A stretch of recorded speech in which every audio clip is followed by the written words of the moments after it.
ladies and gentlemen, I am the Admiral, and welcome back to episode 329 of The Zombie Train. This is continuing a question that was left by 844 Steam Fan, and he asks, the Boone Scenic Valley Railroad and its Chinese steam loco. Basically, what about the Boone Scenic Valley Railroad and its Chinese steam loco? I had to break that question in two, so I can talk about it. So it sounds like he didn't know how to put words together, but I assure you, that's not the case. Anyway, so first things first, we did use both their Chinese engine and their 280, which I didn't know about. I knew that they had something Chinese. I didn't think it was a Mikado. I thought it was a 210-2. And then I realized I confused them with the Iowa Interstate, and I also kind of confused them with the Knox and Kane, because I thought their bridges looked similar.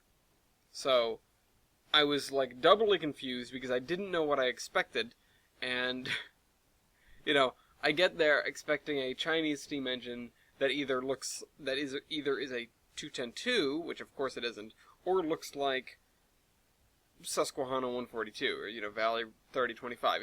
I thought it was going to be an SY if it was a Mikado. I was like, what is this thing? Thankfully, like most other Chinese steam engines, fairly easy to keep up with the maintenance on, because it's a modern engine. It was built in, the 80s or something. We never really had trouble with the Chinese engines, really. Because most of them were, in general, purchased by heritage operations, people that wanted a steam engine and wanted an easy way to get their hands on one, and decided that the best way to do that was to just import a brand new engine, because you don't have to worry about getting one, and then what is the legacy of this engine, and then what is it supposed to look like, what kind of condition is it in, These are the kinds of things that we thought about when we were running low on motive power. What do? Well, we can build new engines, and then we don't have to restore them. We don't have to find them. Because think about it. Without the internet, which I had a catalog of steam locomotives and their alleged locations that I had saved, but without the internet, it was very difficult to keep heads or tails on, to understand exactly where a lot of these engines were and where they went, and then, where are the sister engines, and then what, where is a place that has worked on this or could work on this or whatever. A lot of these databases we had to build from scratch, basically, from the knowledge that we gained. There wasn't a repository of information that we could just plug into anymore, as unfortunate as that is to say. These days things are better, but during those early few years of the war, after early few years of the Zombie Trade Incorporated, we were really flying blind with this stuff. And so, I can understand why back in the day, a tourist operation, which might not have a ton of money, would look to China to pick up a cheap, brand new steam engine. Also, it means you can order parts for it, Of course, they no longer built, they still don't. But by 2012, they weren't building them anymore. Still easier to get parts for them than, say, the consolidation, as an example. Which was not in great shape. What was the special thing about it? It was one of the last railroads to run, or one of the last engines to run in, common carrier service is what it was. I'm thinking mainline, but it wasn't mainline service. I guess, sort of, whatever. It was, again, a fairly famous engine in its own right, but it looked like it had been retired and then neglected for half a century. So, we had to get in there, and I was hoping, with this engine's legacy, that it had been cared for, but it, I mean, I guess you could say it wasn't, I mean, it wasn't abandoned before the war anyway, but it wasn't in great shape. We ended up, it ended up being a really weird engine, because by the time we got around to it, which you'd think we would have jumped on it, because it's a nice consolidation, but other things kept cropping up, and by the time we got these engines out of there, first of all, because this was not an ideal location to work on engines. I talked last episode about why it wouldn't be. But,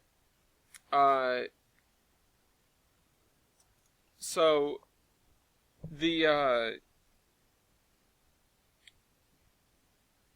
wow, I totally lost my train of thought. I just completely went off the rails there. I don't even know what I was talking about. I was saying that, right. So it was dangerous to work on engines out there. It was dangerous to stay out there for long periods. At least they had a working steam engine. We went in there, we got that out, like, immediately and started using it. We ran that thing into the ground and then had to rebuild it. The SJ, the Chinese engine. Which, I mean, it was very apparent that it was a Chinese engine. They really didn't try to disguise it, unlike some railroads. Most people were just like, whoa, steam engine. So, I assume, anyway, that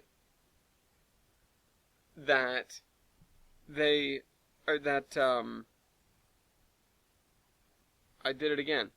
Sorry. Where am I going? I'm mostly put together tonight, but I can't just keep in a straight line, I guess. So, we got that consolidation out of there later. Sent it to get worked on. Ended up using, it was a consolidation made from spare parts, is what it ended up being, because we were largely over consolidations at that point. We had restored most of the ones we could get our hands on, and it was like well, there's this one's left. I mean, I guess we should get that, engine running, huh? It's like, alright, yeah, just, what have we got laying around? Again, there was a lot broken with it, but that engine, again, people had heard about it, more than I had even, and had like a soft spot for it, and I remember that thing being dragged into Quonset, like, this is like one of the last consolidations we need to fix. And I'm like, why are we focusing this much effort on a consolidation at this point? We need more northerns. We were looking at this point in time, we were looking at the build program. And, like I said, the build program gave us mostly Mikados and a handful of Pacifics, but, it is what it is. So they got this thing in, and I mean, they sort of put me in charge of it. It's like, alright, I'll deal with it. And I'm looking it over, and I'm trying to, like, glean. I'm trying to remember things that I remembered from working with the Red 254 when we were out on the road. It's like, what can we fix with this? It seemed like nobody's actually willing to help, but everyone wanted to see it done. And, of course, I wasn't busy enough, so I was then writing letters to our other bases, sending a letter to Scranton, like, hey, can you guys machine this weird part that we think goes here? Or, do you guys happen to have one of these? Or, like, hey, I think we need to make another run at the archives building in Philadelphia so we can try and get, our hands on some more information on this, and I didn't even know I couldn't tell if it was a Baldwin or an Alco or what. I was looking at it, I don't know, obviously engines have builder's plates, I don't know what happened to the builder's plate, but I remember that we spent a great deal of time trying to figure out what had happened to it. I assume it was on the locomotive, and maybe it fell off, because it definitely wasn't in the shops at Boone Scenic, and it definitely wasn't like, oh, somebody just took it off. I don't know what possibly could have happened to the builder's plate on this locomotive. But it is what it is. So, uh-oh. So anyway, the railroad usage that we got out of that engine was fairly limited. It was the kind of thing where it was like, yeah, we finished it. We finally finished it. Why did we spend so much time working on that? Like, what, I don't know. I don't know what can be said about that engine. It was like, we wanted to tout it. It was like, yeah, it was, here's what it was. It was the last vestige of us trying to care deeply about the heritage of the individual locomotives that we had on our staff. Or on our roster, rather. That's the kind of thing where we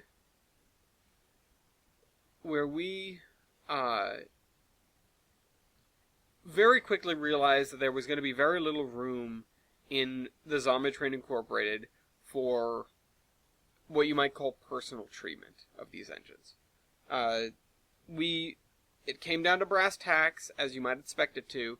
It came down to man and material and money, and how much do we have of each, and how can we best spend it. And I totally felt like, like Conrail at some point, where it's like, yeah, these engines are, they're ours now, and we just have to deal with them, and we just have to use them, and the ones that don't work, don't work. We can't hold on to engines, or be careful with engines, or, give this deep individual treatment that we would have liked to do if we were like a short line heritage railroad, or something like that just happened to have a really large roster.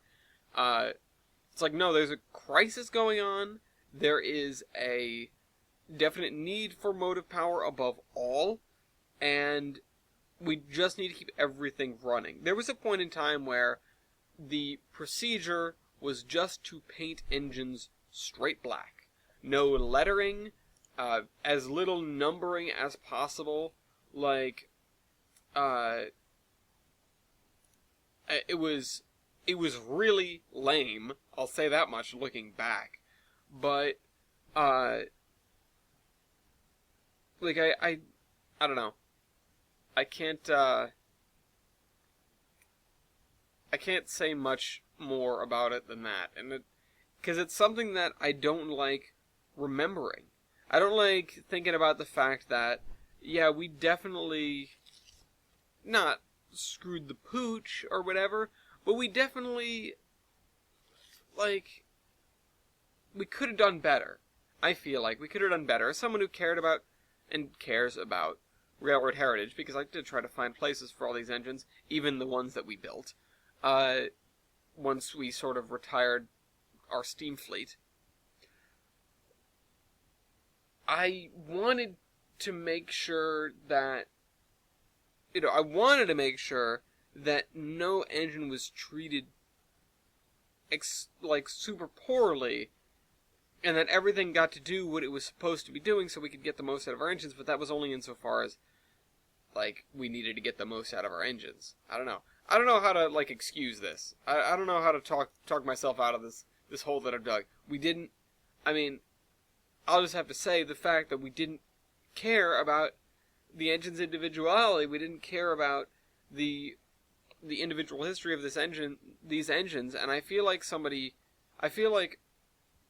the people, not just somebody, coming to me about this locomotive, it was really an attempt, and I made the attempt, but it was really just an attempt at making us feel better about what we'd done to these other engines. I guess. And then we did horrible things to this engine. It wasn't like, well, we made up for it. It's like, well, no, we proved that we are not worthy of taking care of engines. And we can use them. That's what we do with engines. We use them. We fix them and we use them. And it's not like, yeah. I wouldn't say we restore. I wouldn't say we, what's the word? The other word that I was gonna use. But we just fixed them and used them. They were almost as expendable as they were the day they were made. And I hate to say that. And there were engines that didn't come out. Anyway, hope you guys enjoyed this video. I will see you next week. This is the Admiral, signing off.